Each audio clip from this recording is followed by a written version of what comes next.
We are. Good evening, everyone. I'd like to call this meeting to order. This is a special meeting with regards to our new official plan. I need a mover and a seconder to adopt the agenda by Renee and Bob. All those in favor? Thank you. Any disclosure of pecuniary interest? Seeing none.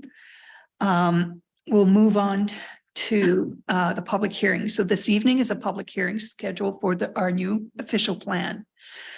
The Planning Act, Section 26-1.1 requires that the official plans be reviewed and updated at least every 5 years unless a plan has been replaced by a new official plan. A public hearing to be held before council for the purposes of receiving the public comments and considering the adoption of the proposed new official plan for the Sudbury East planning area. The public hearing serves two purposes. First, to present to council and the public the details and background to the new official plan.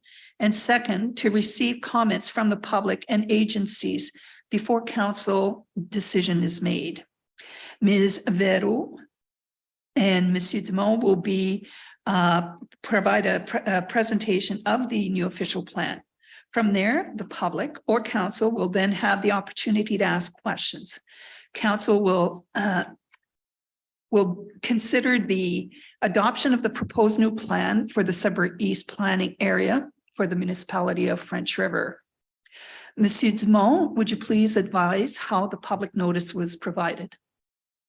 Notice of public hearing was posted in the Sudbury Star municipal office and was sent by mail or email to those persons and agencies likely to have an interest in the application for the new official plan. The notices were sent on February 28th, 2023, being over 20 days prior to this evening's meeting.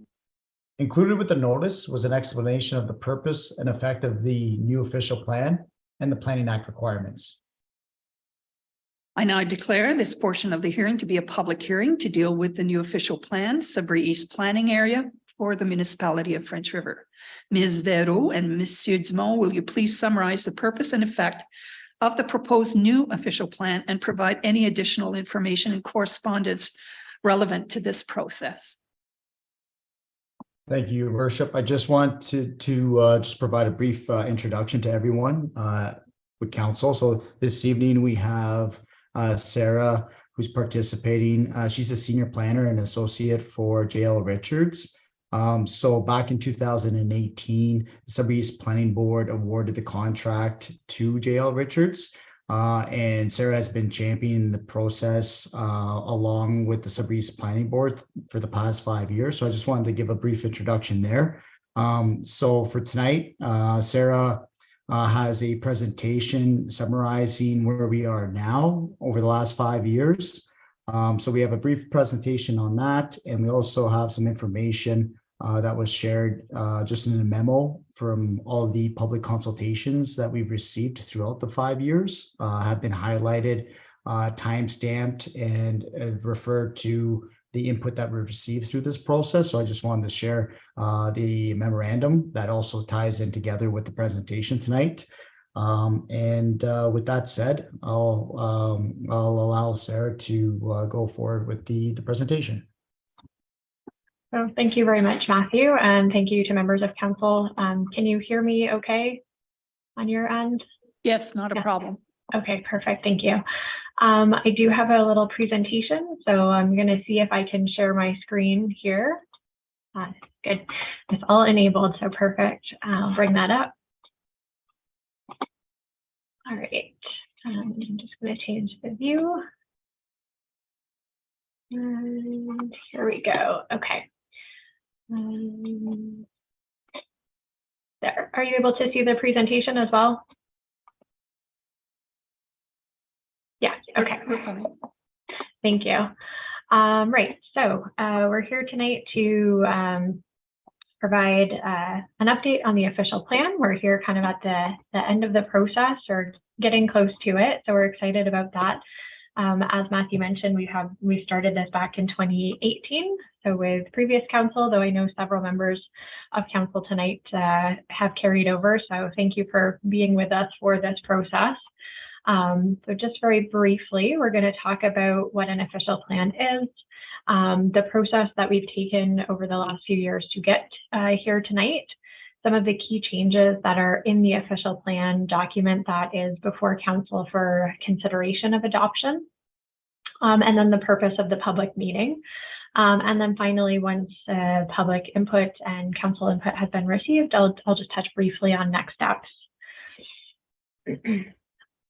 So an official plan, it is enabled by the Planning Act legislation.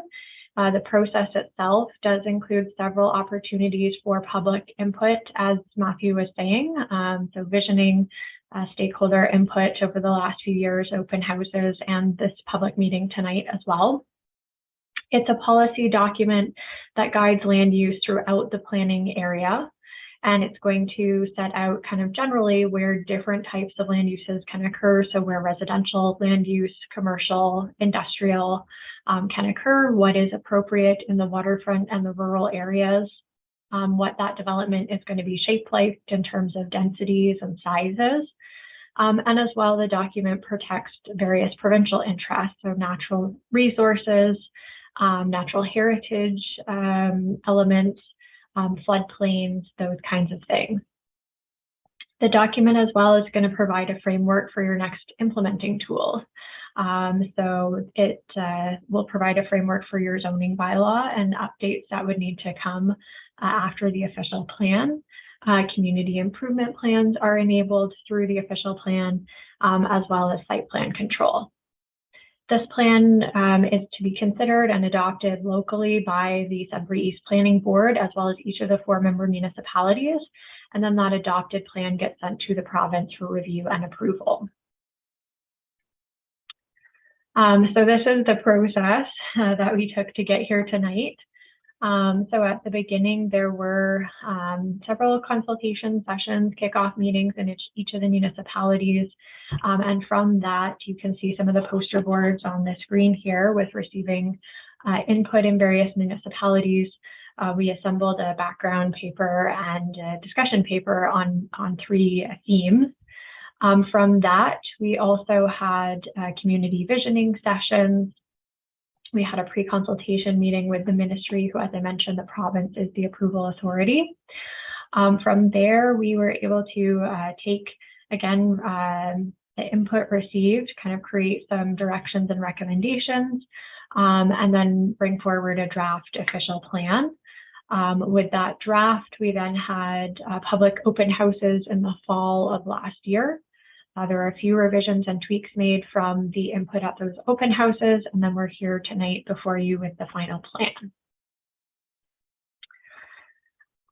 In this plan that you have before you, I will just touch upon a few of the key changes. So the plan has been reorganized from the existing plan that you have for the Sudbury East planning area. The vision, strategic plan, economic development items, those have all been updated with local municipalities' input. Additional residential units in particular have received some changes with Bill 23 last year, so that is up to date now with current legislation. With respect to some of the policy areas, we have combined the commercial and mixed use designations. So you have those 2 separate designations right now in the current plan, and we've combined those. We've also looked in each of the municipalities for along key corridors where those designations should perhaps be more appropriately located, and provided a bit of flexibility in those areas as well. Within the rural designation, we do permit now locally appropriate residential use as opposed to limited residential use would have been the term before. So that does give the municipalities and the board a little bit more flexibility there. We've also implemented rural estate lot policies. So it's allowing for lot creation within the rural area of a subdivision, essentially, in the rural area. So there are some policies there to follow. But again, recognizing that this planning area is mostly rural with several villages and communities, but recognizing that there is the desire for that rural lot creation. So we've laid out some policies around that. And as well in the waterfront designation, we have the definition now for that to be, generally speaking, 300 meters from a water body. But that does also have a little bit of flexibility there based on the physical or functional relation to the water body. So it is, it's not a hard and set 300-meter line. It relates to actually how does that land relate to the water body. And we believe that will give greater protection to the water bodies. We also have policies around setbacks and vegetative buffers, lakes at capacity, and recreational carrying capacity are new sections within the plan, as well as a special policy area for Trout Lake and French River. And this came out of consultation specifically with the municipality of French River, as well as input from the Trout Lake Cottagers Association. So I think those are definitely a few areas you'll see where public input, municipal input has gone into shaping the policies that are in front of council tonight. A few other changes. So there are permissions for development on private roads, pre-consultation and complete application provisions have been updated. And as well, the consent policies now are proposing to permit generally up to 5 lots. We do, with a caveat on that in the waterfront, it would be up to 3 lots. The mapping has been revised within all settlement areas and really throughout the planning area in consultation with the municipalities. So you'll see there are some changes to residential versus the mixed use commercial and employment areas. As I mentioned, the waterfront designation, and as well, we've updated the natural features and transportation networks based on provincial data. So that's a kind of high-level overview of the key changes. As Matthew mentioned as well, we have provided a memorandum to the municipalities and the board that's summarizing the formal public input. So either something that would be said tonight at these public meetings or received in writing. That's kind of the formal public record. And I'll just touch upon that, as I mentioned, outlining some of the policy changes. We had received for the municipality of French River several submissions from the Trout Lake Campers Association. And I believe our memo also outlines kind of how we felt we addressed their comments with proposed policies, in particular around Trout Lake having a special policy area, as well as the lake capacity study and the recreational carrying capacity recommendation. So with that, again, that's kind of my summary overview. We are here tonight to allow the public an opportunity to provide any final comments that they wish to, or to ask questions on the official plan. So I can pause and perhaps we can have that public portion of the meeting. And we can also take questions or comments from council as well. Okay, thank you. We will start with the public. And I know there are members of the public online and I just can't see them right now. Just hang on. I can take off the screen share if that helps. Yeah, can you take off the screen? Perfect. Perfect. I see Linda's there and Lynn. I can't see the rest. And Nancy's there. On the bottom, is there anybody on the bottom? Please. Okay. All right. Any members of the public wish to ask questions of Matt or Sarah?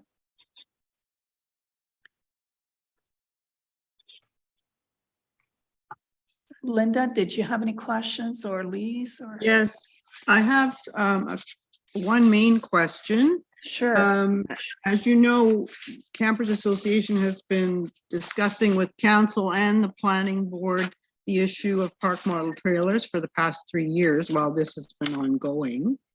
And we see very little attention being paid to them in this document. And we're just wondering what the reason is for the reluctance to define them so that they are treated differently than mobile homes, or to separate them from camping trailers and recreational vehicles, which are removable from the site, where these are generally not considered to be portable buildings, and they have increased, they cause increased use, more stress on the water bodies that they're located near. And this isn't just related to Trout Lake. I mean, it's all throughout the French River municipality that these are an issue. So, I mean, I would like to know how, without discussing them in this document, if someone applies to put them in, what criteria are you applying to reviewing that development, potential development?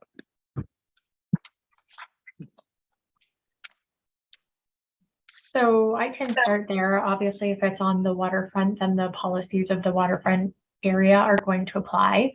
And it would be looked at as a tourist commercial use. As you mentioned, it's not a year-round home, so it's not a dwelling, it's a seasonal use. And we would consider anything that's like an RV park, but obviously this is a bit of a different thing because they are located on the site permanently. But that would still be a tourist commercial use. So the other policies around development on the waterfront would apply. If it's a lake, if it's Trout Lake, obviously then the special policy area looking at recreational carrying capacity as well as environmental, so the lake shore capacity study would be required for Trout Lake. And then on your other water bodies, those studies would be available if that concern was identified. So if local concern through either constituents, council, or the planning board, then you would be able to trigger those additional study mechanisms through that. Matt, do you have anything to add in there? I would just add that, as you noted earlier in the presentation, Sarah, that there are other tools, and this discussion, in my opinion, is more also discussing the regulation of these types through the zoning bylaw. So we have been through that process with the association as well as council in the past, regulating these different types of uses. So again, that I'm going to go back to the tool and saying that there are tools in place from a zoning perspective and a requirement perspective that will highlight these types of discussions should they arise in the future for development, in particular, in anywhere in the municipality of French River area. Where or what tool determines the period of time 3-season use for park model trailers? Where is that spelled out? So the zoning bylaw basically has that definition in terms of being able to distinguish a mobile home from a park model trailer from a recreational vehicle. That's where you traditionally find that more detailed, granular type of information around different types of uses. This official plan, it does not have definitions in it. We do refer in the back to definitions being consistent with the provincial policy statement. So where there are defined terms that would come from the PPS, we do have that identified. But the official plan is at a little bit of a higher level, and you would get into that detailed definition of those three different types of uses in the zoning bylaw. And then as well, there is the opportunity to further regulate these types of uses through either site plan control or potentially some type of licensing bylaw where you can get even more specific on a time period. I'm aware that there's a report coming up to council at its meeting later tonight about licensing short-term rentals in particular, many of which would likely be park model trailers and similar things. But I mean, those types of requirements, bylaw regulations, whatever, are only as good as the enforcement. And there's so many things happening under the radar in this area of new area of people finding ways to rent out their properties and stuff. Like, it's going to be very difficult to manage. And if you have stronger tools in the beginning, I think it would lessen the onus on the poor bylaw officer to find out things after they've happened when it's already too late.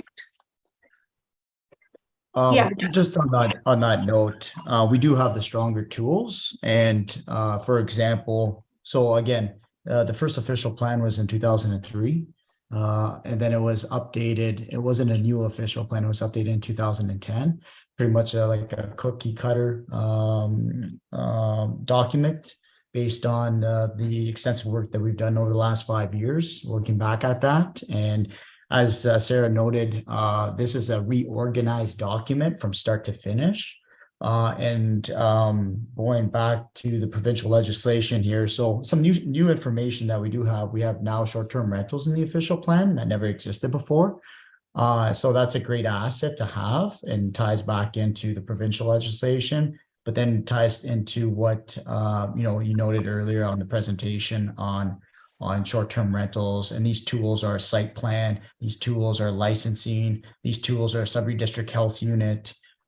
There's all sorts of different tools at a lower level, as long as the official plan is in support of these policies, which, for example, short-term now is supportive, which is a great asset. And then it would be our responsibility as staff at using those tools below the official plan to and that was the presentation that Andrea had talked about earlier, identifying those types of tools, and that's on a clear path forward. Okay, thank you. Thank you, Linda. One other small point. I just wanted to ask if you've updated the maps showing the fish habitat areas, in particular the one at the east end of Trout Lake that was lacking. Has that map been has that issue been addressed?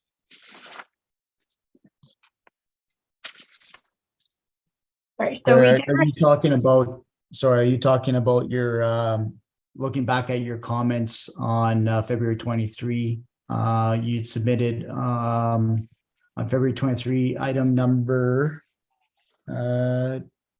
2, fish habitat location east end of Trout Lake, a source of Wolseley. Yes.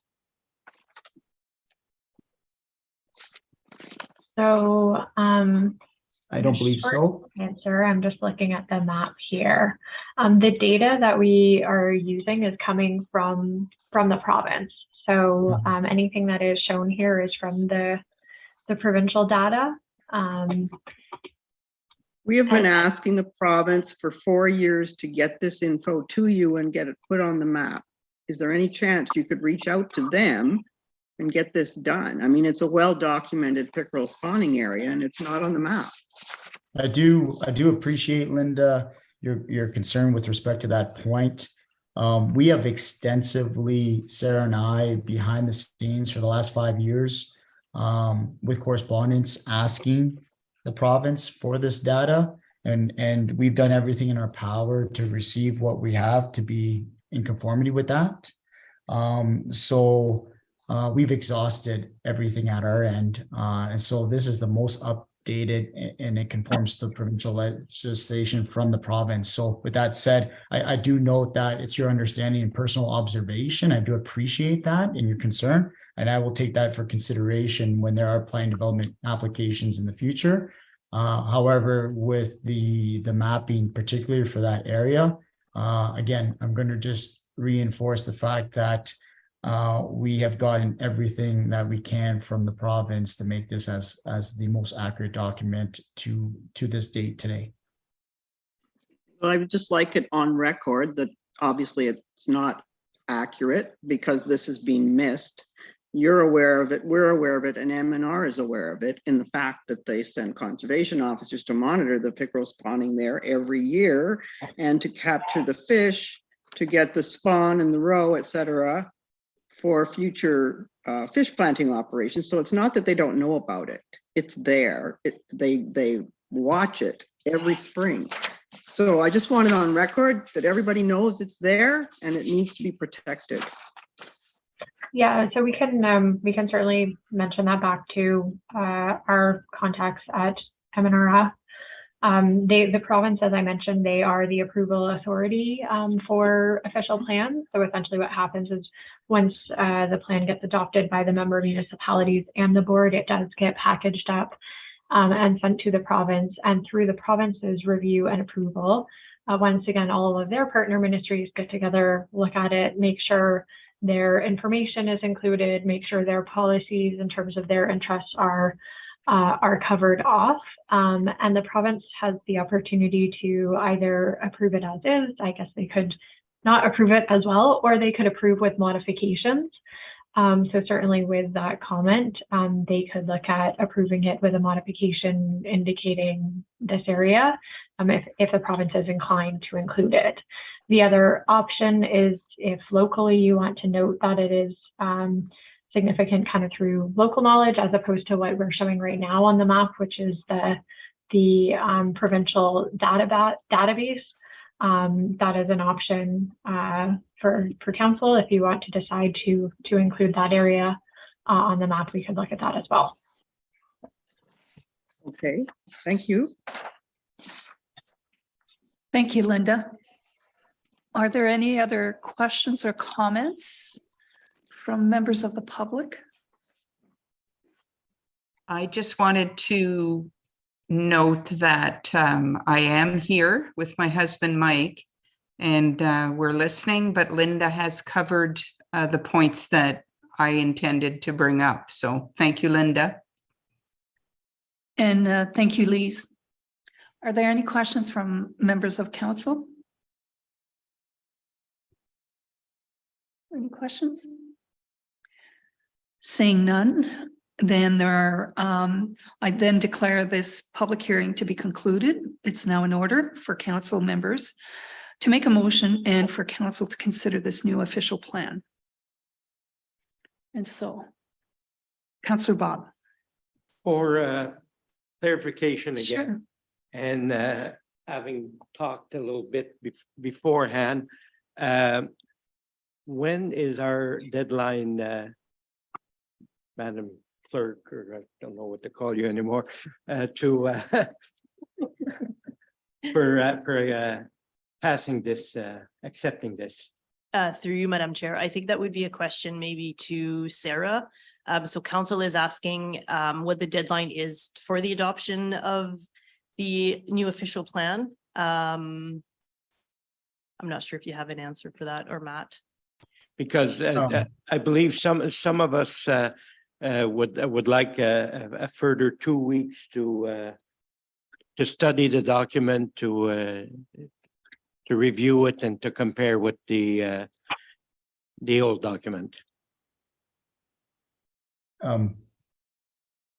Sorry, yeah. So the intent tonight the intent tonight was to have council to make a decision on to adopt it or not to adopt it, whatever that may be. There's some options there, but to have a decision tonight, that was the idea coming into this meeting this evening. So that's where we had our meeting last night with Killarney. Tonight's French River, and the next week is Mark St. Warren, the planning board, as well as St. Charles. So that's the idea, because we're at the final draft. So yeah, I just wanted to share that with you. Willie? I would just like to say I don't feel comfortable. I don't have enough background without that additional time to review this document and compare it to the other document. Just so if I give a yay or an A, I'm comfortable, wholeheartedly comfortable in doing so. I just would appreciate a little extra time to digest this document. I wasn't part of council that started the ball rolling with respects to this document. So I was just requesting a little extra time to review it before I can say yes or no. Since obviously there's a couple councillors and there's a third councillor that's over there shaking his head, I don't have a problem bringing it to in 2 weeks from now. So that'll give you the extra time. to do that? Or is everybody okay with that? Good. So take the time you need, ask your questions, and be ready for a vote in 2 weeks from today. I need a motion to do it. Okay. So just for clarity, Sarah and Matt, so our next meeting is scheduled on the 19th. Does that fall within the time frame? Because I just want to clarify also, we need to understand that the other municipalities also have the intention of adopting these in the coming weeks. So I wouldn't want to delay anything, or if there's any further changes that we all have to consider, because we are all adopting the same document. The 4 municipalities and the planning board on behalf of the unorganized area. That's right. So I think, and I don't want to overstep Matthew, because obviously you're the director of the board there. So we do have, as Matthew mentioned, we have 2 meetings next week with the board and Mark J. Warren, and then our final public meeting is on the 17th. So I think that the 19th consideration for adoption certainly falls within that time frame. I'm not available on the 19th if there are further questions, so I would have to defer to Matthew if you do need us present for that, but I think that still falls within our timelines. If any members of council, as you're going through this document, I have a habit of when I get a big document to ask the responsible people that produce the document to ask the questions ahead of time, so that you don't come here still wondering, because one question may lead to another. So as you're going through the document, if you have questions or concerns, please bring them forward, and so that and we can share those with the rest of council, because we will be ready to vote on it in 2 weeks from today. Okay, Roger? I think just to simplify things for us 3 councillors, maybe we should have a meeting here at the municipality. So we have any questions that's basically outside of our knowledge, we can find out. We can set a date and come here, and the 3 of us can hash it out. Well, you're more than welcome to get together, as long as, remember, we don't want to constitute a meeting, right? So you have to be under the 50%.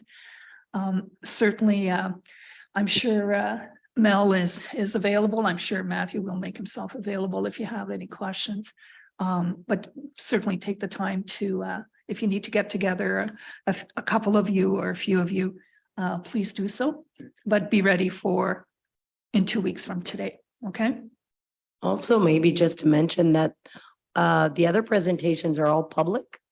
So the board presentation is public. So those are also opportunities, if you guys have questions, to maybe participate at the others.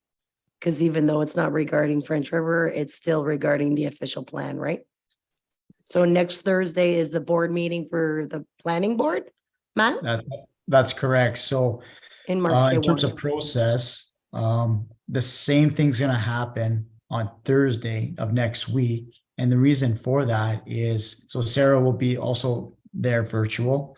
She'll do the same presentation. And so it's going to, and I'm putting a resolution forward to adopt the new official plan for the unorganized area. That's why it has to go to the planning board for the unorganized area. And to give you a little bit of context, last night, Killarney passed a resolution to adopt the new official plan, with the exception of one small revision. So that will happen last night. So I just wanted to share a little bit of context, and going back to your point, this will be the same information just for the unorganized areas, and that's for the Sudbury East Planning Board specifically. And I'll be proposing the resolution as well that evening as well to the members, which at that point, Killarney would have already been part of the presentation. French River now, and Mark State Warren is on Tuesday. So 6 out of the 10 members, with the exception of the 2 from the unorganized, 8. So 6 have already seen the same presentation going to the board, except for St. Charles, which is on the Monday. So we will vote on it in 2 weeks from today. Please make sure you send your questions, your queries to Matt. And like I said, be ready for a vote. Okay. All right. Then I need a motion to adjourn. Moved by Dave and Renee. All those in favor? Thank you. Good night. And thank you, Linda and Lise, for participating in the presentation, and to